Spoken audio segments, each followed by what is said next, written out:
ಶ್ರೀ ಗುರು ಸಿದ್ಧಾರೂಢ ಚಿದಂಬರಮಠಾಧೀಶಂ ಸಿದ್ಧಾರೂಢ ಯತೀಶ್ವರಂ ಶಿಷ್ಯ ಪ್ರಶಿಷ್ಯ ರೂಪೇಣ ಬೋಧಕಂ ಗುರುಮಾಶ್ರಯೇ ಯದಂಗ್ರಿ ಕಮಲದ್ವಂದ್ವಂ ತಾಪತ್ರಯ ನಿವಾರಕಂ ಶಾಂತೈಕ ಪದದಂ ದೇವಂ ವಂದೇ ಸಿದ್ಧಾರೂಢಮಹಂ ಭಜೆ.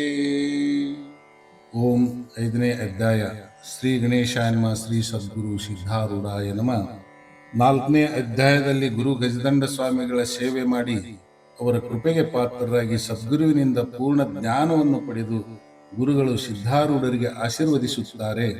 ನಿನಗೆ ಪ್ರಾಪ್ತವಾದ ಈ ಜ್ಞಾನವು ಶ್ರೀ ಮಲ್ಲಿಕಾರ್ಜುನನ ಪ್ರಸಾದದಿಂದ ನಿನ್ನ ಹೃದಯದಲ್ಲಿ ಪ್ರಕಾಶಮಾನವಾಗಲಿ. ನೀನು ಮುಮುಕ್ಷ ಜನರನ್ನು ಉದ್ಧರಿಸು ಎಂದು ಆಶೀರ್ವದಿಸಿ ಆನಂದದಿಂದ ಸಿದ್ಧಾರೂಢರನ್ನು ಅಪ್ಪಿಕೊಂಡರು. ಆಗ ಸಿದ್ಧಾರೂಢರು, ಸದ್ಗುರುವೇ, ನನ್ನನ್ನು ಕೃತಾರ್ಥನನ್ನಾಗಿ ಮಾಡಿದಿ. ನಿನ್ನ ಸಲುವಾಗಿ ಸಹಿಸಿದ ದುಃಖವೆಲ್ಲ ಫಲ ನೀಡಿದವು. ಸಿದ್ಧನ ಮಾತು ಕೇಳಿ ಗಜದಂಡ ಸ್ವಾಮಿಗಳು ಆನಂದ ಕಣ್ಣೀರು ಉದುರಿದವು. ಪುನಃ ಸಿದ್ಧನನ್ನು ಆಲಿಂಗಿಸಿದರು. ಗುರು ಶಿಷ್ಯರ ನಡುವಿನ ಈ ಅವಿನಾಭಾವ ಸಂಬಂಧ ಹಿಂದಿನ ಅಧ್ಯಾಯದಲ್ಲಿ ನಿರೂಪಿಸಲಾಗಿದೆ. ಈಗ ಕಥಾ ನಿರೂಪಣವನ್ನು ಕೇಳುವಂತವರಾಗಿರಿ. ಸಿದ್ಧನ ಅಧಿಕಾರವನ್ನು ನೋಡಿ ಗಜದಂಡ ಗುರುಗಳು ಸಿದ್ಧಾರೂಢರೆಂಬ ಹೆಸರು ಕೊಟ್ಟರು.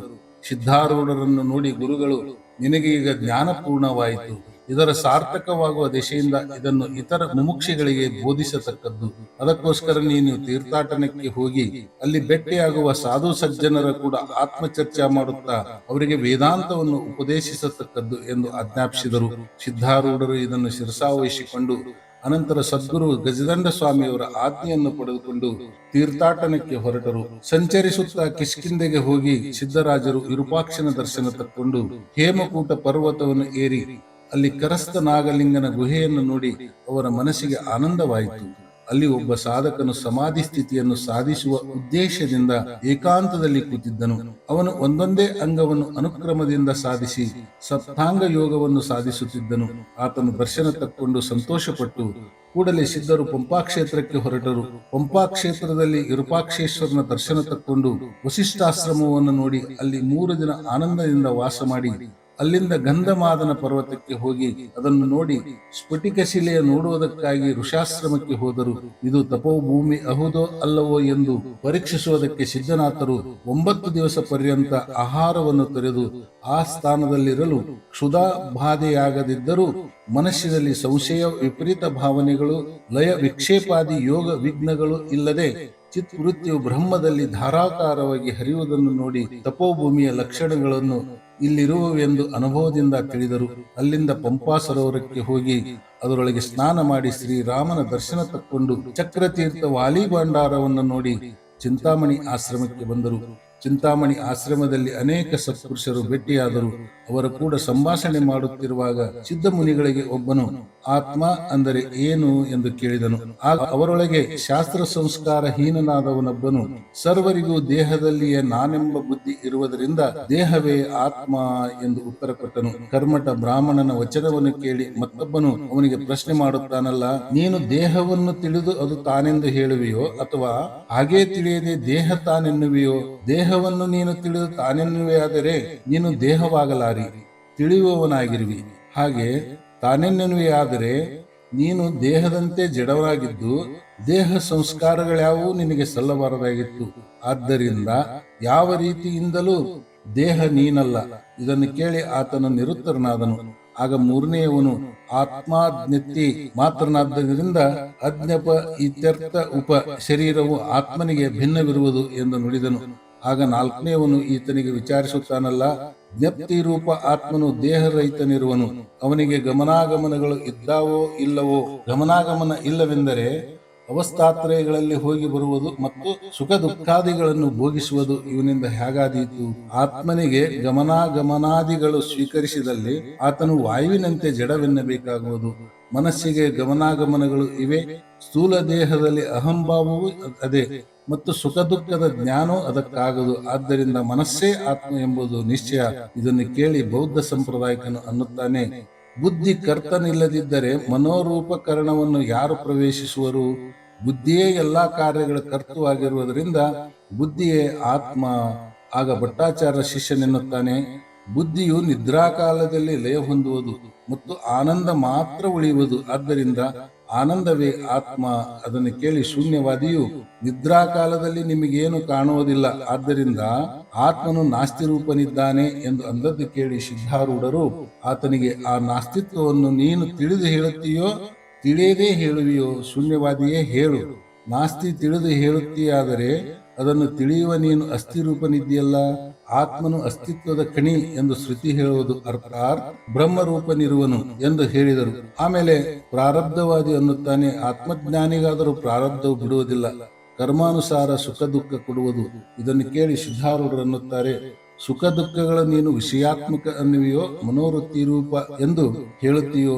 ಪ್ರಥಮ ವಿಕಲ್ಪವನ್ನು ಸ್ವೀಕರಿಸಿದರೆ ಅದು ಪೂರ್ಣ ಅಸಂಭವವಾಗುವುದು. ಯಾಕೆಂದರೆ ವಿಷಯ ಒಂದೇ ಆದರೂ ಕಾಲ ಸ್ಥಿತಿ ವ್ಯಕ್ತಿಗನುಸರಿಸಿ ಅದರೊಳಗೆ ಭೇದಗಳು ಸಿದ್ಧಿಸುತ್ತವೆ. ಪುರುಷನು ನಿರೋಗಿ ಇರುವಾಗ ಯಾವ ವಿಷಯದಲ್ಲಿ ಸುಖ ತೋರುವುದೋ ಅದರಲ್ಲೇ ರೋಗ ಸಮಯದಲ್ಲಿ ಆತನಿಗೆ ದುಃಖ ಕಾಣುವುದು. ಆದ್ದರಿಂದ ಸುಖ ದುಃಖಗಳು ವಿಷಯಾತ್ಮಕವಲ್ಲ, ಅವು ಮನೋವೃತ್ತಿ ರೂಪ. ಎಂದರೆ ಮನಸ್ಸಿನ ಧರ್ಮ ಮನಸ್ಸಿಗೆ ಬಾಧಿಸಬಾರದು. ಯಾಕೆಂದರೆ ಅಗ್ನಿಯ ಧರ್ಮವಾದ ಉಷ್ಣತೆಯು ಅಗ್ನಿಗೆ ತಾಪ ಕೊಡಲಾರದು. ಅದಕ್ಕೆ ಆ ವಾದಿಯು, ಸುಖ ದುಃಖಗಳು ಮನಸ್ಸಿನ ಧರ್ಮಗಳಿದ್ದು ಅವು ಆತ್ಮನನ್ನು ಯಾಕೆ ಬಾಧಿಸಬಾರದು ಎಂದು ಕೇಳಿದಕ್ಕೆ ಸಿದ್ಧರಾಜರು ಅಂದದ್ದು, ಸುಪ್ತಿ ಸಮಾಧಿಯೊಳಗೆ ಆತ್ಮನಿರುವನು, ಆದರೆ ಅಲ್ಲಿ ಮನಸ್ಸಿನ ಪ್ರವೇಶವಿಲ್ಲ. ಆದ್ದರಿಂದ ಮನಸ್ಸಿನ ಈ ಧರ್ಮಗಳು ಆತ್ಮಜ್ಞಾನಿಗೆ ಬಾಧಿಸಲಾರವು.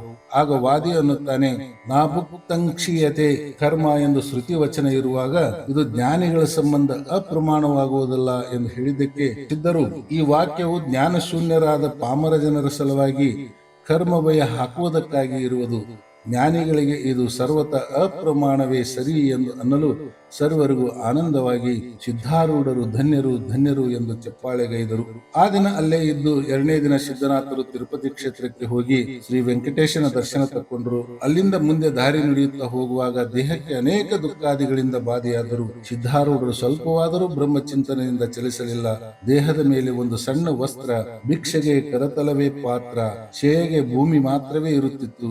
ಜನರು ಈತನು ಉನ್ಮತ್ತನಿದ್ದಾನೆಂದು ಆತನಿಗೆ ಕಲ್ಲು ಒಗೆಯುತ್ತಿದ್ದರು. ಕೆಲವರು ಇವನು ರೋಗದಿಂದ ಅಶಕ್ತನಾಗಿರುವನೆಂದು ಇವರನ್ನು ಸಮೀಪ ಬರಗೊಡುತ್ತಿದ್ದಿಲ್ಲ. ಈತನ ಕುಲ ಗೊತ್ತಿಲ್ಲ ಎಂದು ಇವರ ಸಂಸರ್ಗವೆಲ್ಲ ಬಿಟ್ಟು ಬಿಡುತ್ತಿದ್ದರು. ಉತ್ತಮ ಅಧಿಕಾರಿಗಳ್ಯಾರಾದರೂ ಭೇಟಿಯಾದರೆ ಈತನು ಜ್ಞಾನಿ ಇರುವನೆಂದು ತಿಳಿದು ಇವರ ನಿಸ್ಪೃಹ ವೃತ್ತಿ ಕಂಡು ಬ್ರಹ್ಮ ವ್ಯಕ್ತನೆಂಬುವುದರಲ್ಲಿ ಸಂಶಯವಿಲ್ಲ.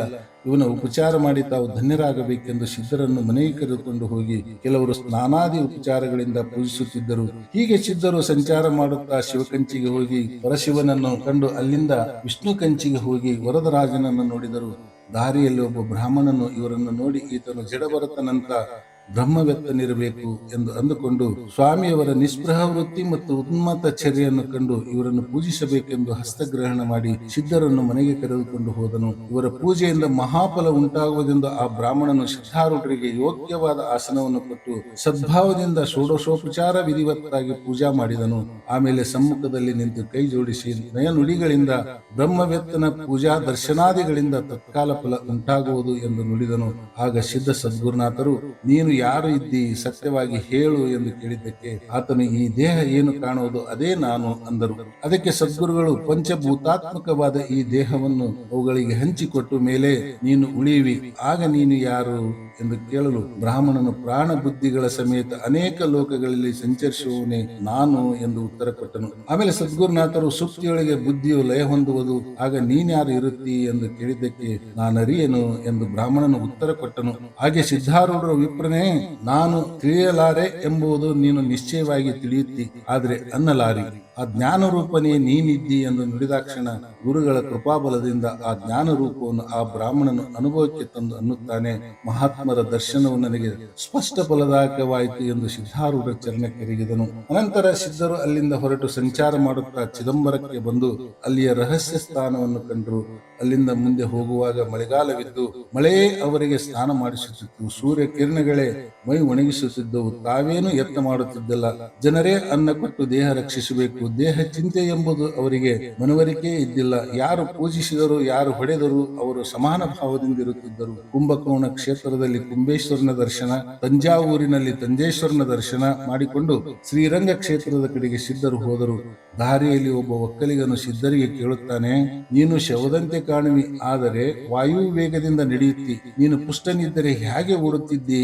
ಅದಕ್ಕೆ ಸಿದ್ಧರು, ಅನ್ನದಿಂದ ಶಕ್ತಿ ಬರುವುದಿಲ್ಲ, ನಿರಂತರ ಬ್ರಹ್ಮಾಕಾರ ಮನೋವೃತ್ತಿ ಇರುವುದರಿಂದ ಶಕ್ತಿ ಬರುವುದು ಎಂದು ಹೇಳಿ ಮುಂದೆ ನಡೆದರು. ಶ್ರೀರಂಗನ ದರ್ಶನ ತಕ್ಕೊಂಡು ಸಿದ್ಧರು ಜಂಬುಕೇಶ್ವರ ಬಂದು, ನೀನು ಚಾಂಡಾಲನು ದೇವಾಲಯದೊಳಗೆ ಪ್ರವೇಶಿಸಬೇಡ ಎಂದು ಪ್ರತಿಬಂಧಕ ಮಾಡಲು ಸಿದ್ಧರು, ನಿನ್ನೊಳಗೆ ಕ್ರೋಧ ಚಾಂಡಾಲನ್ನು ಪ್ರವೇಶಿಸಿರುವನು ಎಂದು ಅಂದದ್ದಕ್ಕೆ ಬ್ರಾಹ್ಮಣನು, ದಕ್ಷಿಣ ಕೊಟ್ಟರೆ ಒಳಗೆ ಬಿಡುವೆನು. ಹೀಗಂದದ್ದು ಕೇಳಿ ಸಿದ್ಧರು, ನೋಡು, ಸಂಕಲಿತ ಚಾಂಡಾಲನು ನಿನ್ನಲ್ಲಿ ಪ್ರವೇಶಿಸಿದನು. ಹೀಗೆ ಒಬ್ಬ ಚಾಂಡಾಲನನ್ನು ಹೊರಗೆ ಕಳುಹಿಸಲಿಕ್ಕೆ 3 ಮಂದಿ ಚಾಂಡಾಲರನ್ನು ಒಳಗೆ ಕರೆದುಕೊಂಡಿ ಎಂದು ಸಿದ್ಧರಂದದ್ದು ಕೇಳಿ ಆ ಬ್ರಾಹ್ಮಣನು ಗಡಬಡಿಸಿ ಗಾಬರಿಯಾಗಿ, ನಿನ್ನ ಕೂಡ ಮಾತಾಡುತ್ತಾ ಇದ್ದು ನನ್ನ ಸ್ನಾನ ಸಂಧ್ಯಾದಿಗಳನ್ನು ಮರೆತೆನು ಎಂದೆನ್ನುವುದನ್ನು ಕೇಳಿ ಸಿದ್ಧರು, ಇಗೋ, ಕರ್ಮ ಭ್ರಷ್ಟ ಚಾಂಡಾಲನು ಈಗ ನಿನ್ನಲ್ಲಿ ಪ್ರವೇಶಿಸುವನು ಎಂದು ಅಂದರು. ಇದನ್ನು ಕೇಳಿ ಆ ಬ್ರಾಹ್ಮಣನ ಅನುತಾಪಯುಕ್ತನಾಗಿ, ತ್ರಾಹಿ ತ್ರಾಹಿ, ಅಪರಾಧವಾಯಿತು, ಮಹಾತ್ಮರಿಗೆ ಚಳನ ಮಾಡಿದೆನು ಎಂದು ನುಡಿದು ಸಿದ್ಧಾರೂಢರ ಚರಣಕ್ಕೆರಗಿದನು. ಅನುತಾಪಯುಕ್ತನಾಗಿ ಬ್ರಾಹ್ಮಣನು ಎದ್ದು ಸಿದ್ಧರ ಆಜ್ಞೆಯನ್ನು ಪಡೆದುಕೊಂಡು ತನ್ನ ಗೃಹಕ್ಕೆ ತೆರಳಿದನು. ಶ್ರೀ ಸದ್ಗುರು ಮೀನಾಕ್ಷಿ ದೇವಾಲಯದೊಳಗೆ ಪ್ರವೇಶಿಸಿ ದೇವಿಯ ದರ್ಶನವನ್ನು ತಕ್ಕೊಂಡು ಹೊರಗೆ ಬಂದು ನದಿಯ ತೀರಕ್ಕೆ ಹೋಗಿ ಅಲ್ಲಿ ಆಸನವನ್ನು ಹಾಕಿ ಸ್ವಸ್ಥ ಧ್ಯಾನದಲ್ಲಿ ಮಗ್ನರಾಗಿ ಕೂತು ಬಿಟ್ಟರು. ಆ ಬ್ರಾಹ್ಮಣನು ತನ್ನ ಮನೆಗೆ ಹೋದಾಕ್ಷಣ ಆತನಿಗೆ ಸಿದ್ಧಾರೂಢ ಮಹಾತ್ಮರ ಸ್ಮರಣೆಯಾಗಿ, ಮಹಾತ್ಮರನ್ನು ಮನೆಗೆ ಕರೆದುಕೊಂಡು ಬಂದು ನೈವೇದ್ಯ ಅರ್ಪಿಸಬೇಕು ಎಂದು ಮನದೊಳಗೆ ಅಂದುಕೊಂಡು ಅವಧೂತರನ್ನು ಹುಡುಕುತ್ತಾ ನದಿ ತೀರಕ್ಕೆ ಬರಲು ಅಲ್ಲಿ ಆಸನ ಹಾಕಿ ಕೂತಿರುವ ಮಹಾತ್ಮರನ್ನು ಕೊಂಡು ಅವರಿಗೆ ಸಾಷ್ಟಾಂಗ ನಮನ ಮಾಡಿ, ಮಹಾರಾಜರೇ, ಇವತ್ತು ನೈವೇದ್ಯಕ್ಕೆ ನಮ್ಮ ಮನೆಗೆ ಬರಬೇಕು ಎಂದು ಪ್ರಾರ್ಥಿಸಿದನು. ಸಿದ್ಧ ಸದ್ಗುರುಗಳು ಆತನನ್ನು ನೋಡಿ, ಹೇ ಬ್ರಾಹ್ಮಣ ವರ್ಯನೇ, ನಮ್ಮನ್ನು ನಡೆಸಿಕೊಂಡು ನಿಮ್ಮ ಮನೆಗೆ ಕರೆದೊಯ್ದು ಉಣ್ಣಿಸುವುದರಿಂದ ನಿಮಗೆ ಅಲ್ಪ ಪುಣ್ಯ ಬರುವುದು. ನೈವೇದ್ಯ ಅನ್ನವನ್ನು ಇಲ್ಲಿಗೆನೆ ತಕ್ಕೊಂಡು ಬಂದದ್ದಾದರೆ ನಿಮಗೆ ಪೂರ್ಣ ಫಲ ಉಂಟಾಗುವುದು ಎಂದು ನುಡಿದರು. ಮಹಾತ್ಮರ ಈ ಭಾಷಣವನ್ನು ಕೇಳಿ ಆ ಬ್ರಾಹ್ಮಣನು ಆನಂದಭರಿತನಾಗಿ ತೀವ್ರ ಮನೆಗೆ ಹೋಗಿ ನೈವೇದ್ಯ ತಕ್ಕೊಂಡು ಬಂದು ಮಹಾನುಭಾವರು ಮುಂದಿಟ್ಟು ಅದನ್ನು ಸೇವಿಸಿ ಸಿದ್ಧರು ಆ ಬ್ರಾಹ್ಮಣನನ್ನು ಆಶೀರ್ವದಿಸಿ ಮನೆಗೆ ಕಳಿಸಿ ತಾವು ಅಲ್ಲೇ ಮಳಲಲ್ಲಿ ಶಯನ ಮಾಡಿದರು. ಅಲ್ಲಿಂದ ಎದ್ದು ರಾಮೇಶ್ವರಕ್ಕೆ ಹೋಗಿ ಮುಂದೆ ರಾಮಜರಿಕೆಯಲ್ಲಿ ಒಬ್ಬ ಯೋಗೀಶ್ವರನನ್ನು ಕಂಡು ಅವನನ್ನು ಕುರಿತು, ಮಹನೀಯರೇ, ನಿಮಗೆ ಯಾವ ಅಂಗ ಸಿದ್ಧವಾಗಿದೆ ಎಂದು ಕೇಳಲು ಆತನು, ದೇಹಲಾಘತ್ವದಿಂದಲೂ ದೇಹಾರೋಗ್ಯದಿಂದಲೂ ಆಸನಾಂಗ ಒಂದು ಸಿದ್ಧಿಸಿದೆ ಎಂದು ನಾನು ತಿಳಿಯುತ್ತೇನೆ ಅಂದನು. ಇದನ್ನು ಕೇಳಿ ಸಿದ್ಧರು ಸಂತೋಷಪಟ್ಟು ಧನುಷ್ಕೋಟಿಗೆ ಹೋಗಿ ಅಲ್ಲಿ ಸ್ನಾನ ಮಾಡುವವನೊಬ್ಬನನ್ನು ಕಂಡು, ನೀನು ದೇಹ ಸ್ವಚ್ಛವೆಂದು ಸ್ನಾನ ಮಾಡುತ್ತೀಯೋ ಅಸ್ವಚ್ಛವೆಂದು ಸ್ನಾನ ಮಾಡುವೆಯೋ ಎಂದು ಕೇಳಲು ಅವನು, ದೇಹ ಅಸ್ವಚ್ಛವೆಂದು ಸ್ನಾನ ಮಾಡುತ್ತೇನೆ ಅಂದನು. ಆಗ ಸಿದ್ಧರು, ಅಸ್ವಚ್ಛವೆಂದು ಹೇಗೆ ತಿಳಿಯಿತು ಎಂದು ಕೇಳಲು ಆತನು, ಜಾತ ಕರ್ಮಾದಿ ಸಂಸ್ಕಾರಗಳಿಂದ ತಿಳಿಯಿತು ಅಂದನು. ಈತನು ಮೂರ್ಖನಿದ್ದಾನೆಂದು ಸಿದ್ಧರು ತಿಳಿದುಕೊಂಡು ಮುಂದಕ್ಕೆ ನಡೆದರು.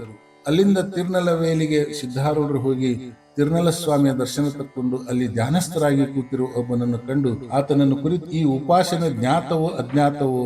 ಜ್ಞಾತೋಪಾಸ ಎಂದರೆ ಅದರೊಳಗೆ ದ್ವೈತವಿರಲಾರದು ಮತ್ತು ಧಾತೃ ಧ್ಯಾನ ದೇಹದೊಳಗೆ ಐಕ್ಯವಾಗುವುದರಿಂದ ಧ್ಯಾನವು ಘಟಿಸದು. ಅಜ್ಞಾತೋಪಾಸನೆ ಎಂದೆನ್ನುವೆಯಾದರೆ ಧಾತೃ ಸ್ಥಿತಿಯನ್ನು ತಿಳಿಯದೆ ದೇಹವನ್ನು ಅರಿಯದೆ ಧ್ಯಾನ ಹೇಗೆ ಸಂಭವಿಸುವುದು ಎಂದು ಕೇಳಲು ಆತನು, ಅಪರೋಕ್ಷ ಜ್ಞಾನಕ್ಕೆ ಭಿನ್ನವಾದ ಶಾಸ್ತ್ರ ಪರೋಕ್ಷದಿಂದ ನಾನು ಧ್ಯಾನವನ್ನು ಮಾಡುತ್ತೇನೆ, ಅದಕ್ಕೆ ನಿಶ್ಚಲವಾದ ಶ್ರದ್ಧೆಯ ಕಾರಣವು ಅನ್ನಲು, ಯಾತಕ್ಕೆ ಎಂದು ಸಿದ್ಧರು ಕೇಳಲಾಗಿ ಅವನಂದದ್ದು, ಶಾಸ್ತ್ರಜ್ಞರು ದೇವತಾ ಶ್ರದ್ಧಾಹೀನರಾಗಿರುವುದರಿಂದ ಧ್ಯಾನದಲ್ಲಿ ಪ್ರವರ್ತರಾಗುವುದಿಲ್ಲ, ಆದರೆ ಉಪಾಸಕರಿಗೆ ಶ್ರದ್ಧೆಯೇ ಮುಖ್ಯವಾಗಿರುವುದು. ಇದನ್ನು ಕೇಳಿ ಈತನು ಸಂಪ್ರದಾಯಕ್ಕನಿರುವನು ಎಂದು ತಿಳಿದುಕೊಂಡು ಸಿದ್ಧರು ಅಲ್ಲಿಂದ ತೋತಾದ್ರಿ ಕ್ಷೇತ್ರಕ್ಕೆ ನಡೆದರು. ಅಲ್ಲಿ ನಾರಾಯಣ ಮೂರ್ತಿಯ ದರ್ಶನ ತಕ್ಕೊಂಡು ಮುಂದೆ ತಿರಕರಾನ ದೇವಾಲಯದಲ್ಲಿ ಕಂಚಿ ನಾರಾಯಣನ ದರ್ಶನ ತಕ್ಕೊಂಡು 9 ದಿನ ಸಿದ್ಧಾರೂಢರು ಅಲ್ಲೇ ಉಳಿದರು. ಅಲ್ಲಿ ಶಾಸ್ತ್ರಿಗಳು ಬಂದು ಸ್ವಾಮಿಯವರಿಗೆ ವಿಚಾರಿಸುತ್ತಾರಲ್ಲ, ನೀವು ಸ್ನಾನಾದಿ ಕರ್ಮಗಳನ್ನು ಯಾತಕ್ಕೆ ಮಾಡಲಲ್ಲರಿ ಎಂಬುದಕ್ಕೆ ಸಿದ್ಧಾರೂಢರು, ಕರ್ಮಾಚರಣೆಯನ್ನು ವಿಧಿಯುಕ್ತ ಮಾಡುವುದರಿಂದ ಅದು ಜೀವನವನ್ನು ಉತ್ತಮ ಲೋಕಕ್ಕೆ ಒಯ್ಯುವುದು.